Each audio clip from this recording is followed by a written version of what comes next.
Bonjour à toutes et à tous et bienvenue dans cette présentation des débouchés liés aux études de pharmacie.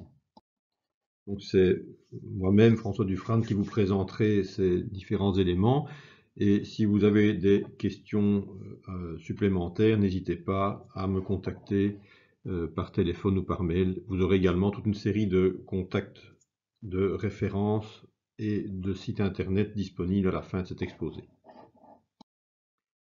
Donc, il y a un autre exposé en rapport avec les études. Je voulais juste rappeler que les études de pharmacien sont des études très scientifiques, principalement basées sur la chimie et la biologie, et que durant les 5 années d'études de pharmacie, on oriente les connaissances de l'étudiant essentiellement vers les applications en officine. Et donc ce diplôme de 5 ans est un diplôme qui forme l'étudiant essentiellement à la pharmacie d'officine. Alors évidemment, il y a d'autres débouchés possibles que la pharmacie d'officine, bien entendu, donc nous allons voir. Donc l'officine, c'est tout ce que tout le monde connaît, hein, évidemment, puisque c'est la partie vraiment évidente du métier de pharmacien, la délivrance du médicament. Alors il faut savoir que à l'heure actuelle, le métier a fort évolué. Auparavant, c'était de la délivrance, de la fabrication, entre guillemets, de médicaments dans l'officine via les préparations magistrales, qui sont toujours importantes, mais qui ont perdu malgré tout en termes de quantité de médicaments préparés. On en fait beaucoup moins maintenant, mais qui ont gardé tout de même leur intérêt dans toute une série de pathologies, et ça pourrait évoluer encore dans le futur avec un regain d'intérêt pour cette magistrale, ce qui veut dire que le rôle du pharmacien d'officine dans la préparation de médicaments et pas seulement la vente aura certainement une évolution importante.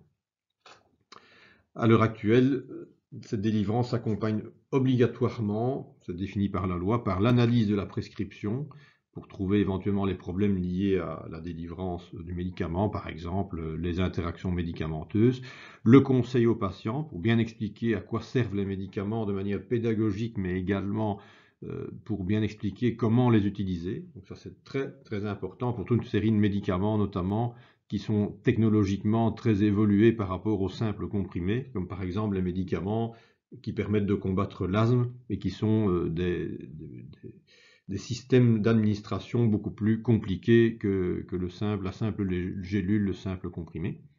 Et il y a également le suivi du traitement, c'est-à-dire que le patient est amené à également expliquer à son pharmacien comment évolue la maladie et pas seulement en effet d'expliquer à son médecin.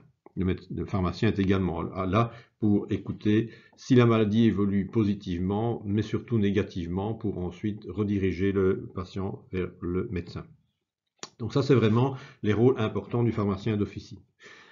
Alors néanmoins, il y a d'autres domaines peut-être moins connus, mais auxquels les gens vont penser, comme l'industrie, évidemment, la conception, la préparation, la fabrication des médicaments au niveau industriel. Donc pour cela, il faut généralement, mais pas obligatoirement, faire un master de spécialisation.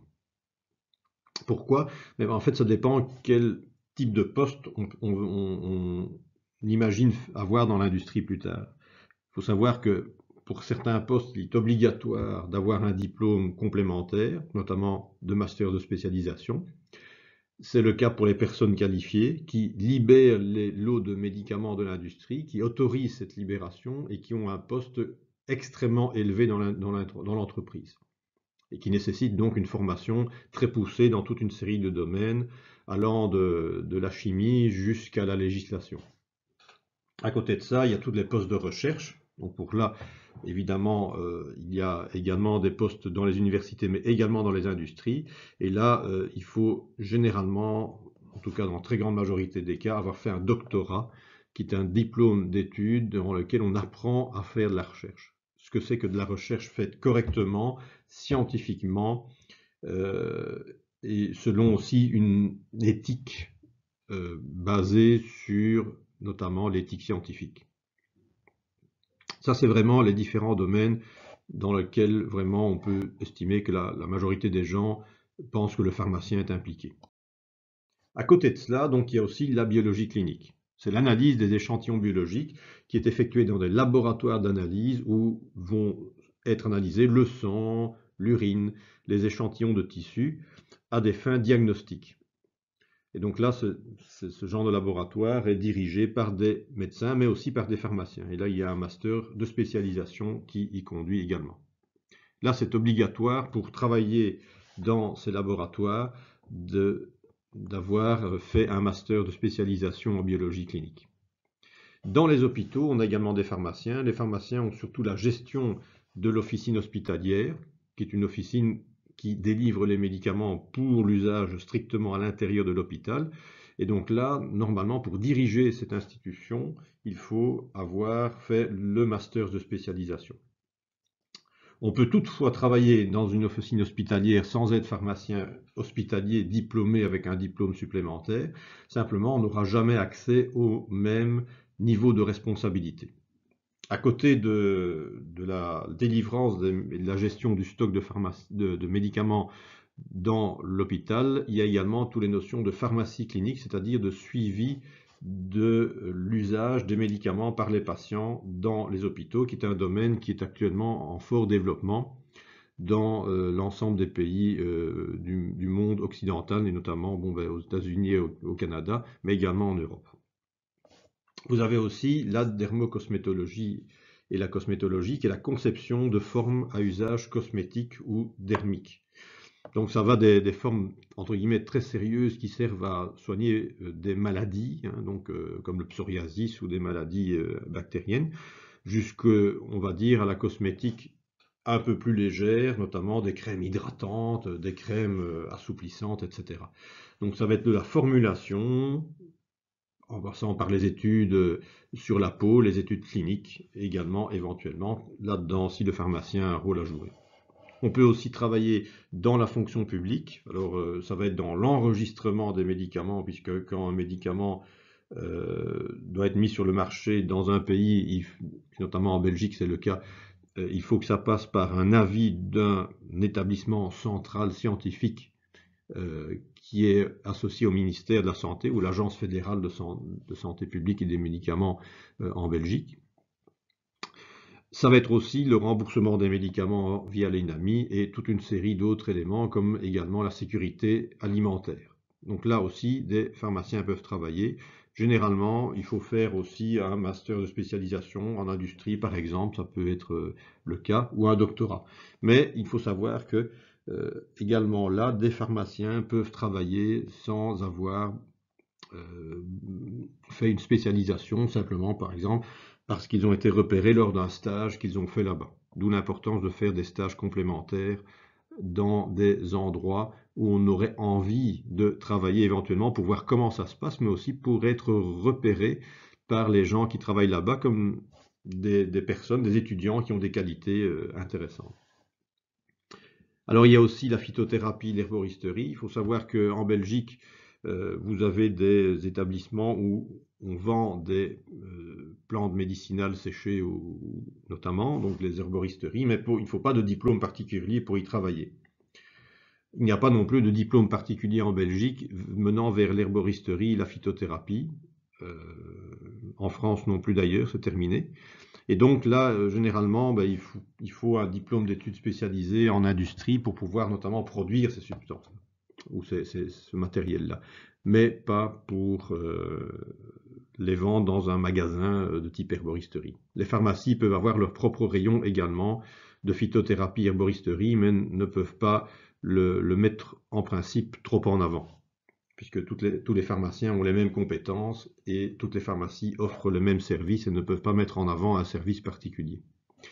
La formation à l'étranger, ça dépendra évidemment de certains pays qui le font encore, mais je dirais qu'aller voir par exemple en Allemagne ou en Suisse, c'est peut-être quelque chose d'intéressant parce que ce sont des pays où il y a beaucoup ce genre d'attirance pour le milieu naturel. Alors il y a également la microbiologie et l'hygiène. Le pharmacien travaille à la décontamination, à la stérilisation de toute une série de domaines dans l'industrie, mais également dans les hôpitaux. Et donc là, on peut travailler dans ce domaine-là en faisant un master de spécialisation en industrie ou en hôpital. On peut aussi donner cours dans l'enseignement secondaire supérieur. Le pharmacien peut le faire en chimie et dans la formation des futurs assistants en pharmacie. Et donc, il y a une formation qui peut être faite pour cela, qui est l'agrégation de l'enseignement secondaire supérieur. Pour les hautes écoles, c'est le certificat d'aptitude pédagogique approprié à l'enseignement supérieur qui peut être suivi. Alors, on peut travailler à l'université. Pour ça, il faut absolument un doctorat. Donc, on ne peut pas avoir un poste universitaire sans un doctorat. Il y a également le grossiste-répartiteur, qui est l'organisme, entre guillemets, l'entreprise, qui sert d'intermédiaire entre les industries pharmaceutiques, les producteurs de médicaments, et le pharmacien d'officine, mais également la pharmacie d'hôpital. Donc le pharmacien d'officine ou la pharmacie hospitalière achète ces médicaments chez le grossiste qui lui les achète au niveau des entreprises, ce qui facilite évidemment les commandes de médicaments.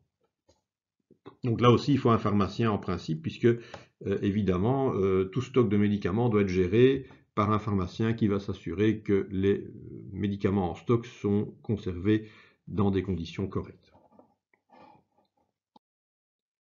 Alors voilà différentes formations. Donc tout ce qui est enseignement supérieur et secondaire, c'est 1 an, donc l'agrégation et le CAPAS. Les masters de spécialisation, ça va de 1 an pour la dermocosmétologie et l'industrie, à 3 ans pour la pharmacie hospitalière et 5 ans pour l'analyse biologique. Il faut savoir que 5 à 3 ans, c'est long, évidemment, mais à côté de cela, les personnes qui font ces spécialisations, dès qu'elles vont travailler sous forme de stage, évidemment, d'apprentissage durant toutes ces années, principalement dans le domaine en question, et donc dans un milieu professionnel, elles vont être payées. Un peu comme le médecin qui se forme en cardiologie auprès d'un cardiologue est payé comme externe, bien entendu. Et bien ici, c'est la même chose.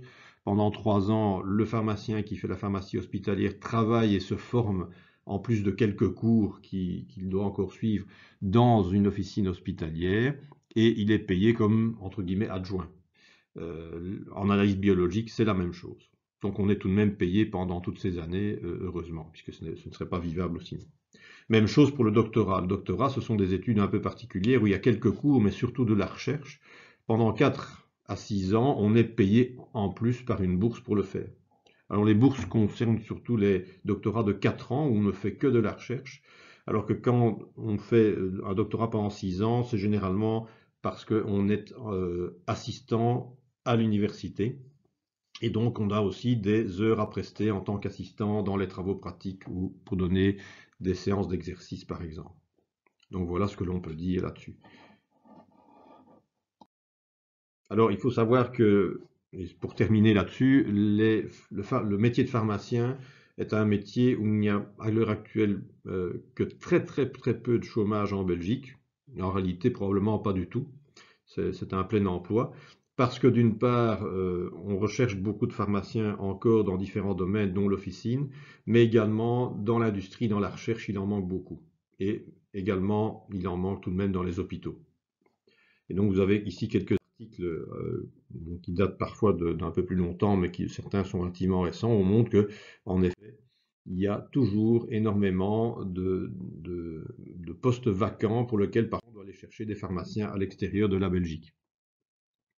Néanmoins, il faut savoir que tout cela évolue, bien entendu, d'une année à l'autre, et donc peut-être qu'à un moment, il y aura moins de postes disponibles. Mais ce n'est pas encore le cas, en tout cas, et quand on regarde le secteur pharmaceutique en Wallonie, et plus largement, on pourrait en parler même en Belgique, il y a énormément de postes encore à pourvoir dans tous les domaines liés à la pharmacie, que ce soit au niveau de la chimie, mais aussi de la biologie, bien entendu.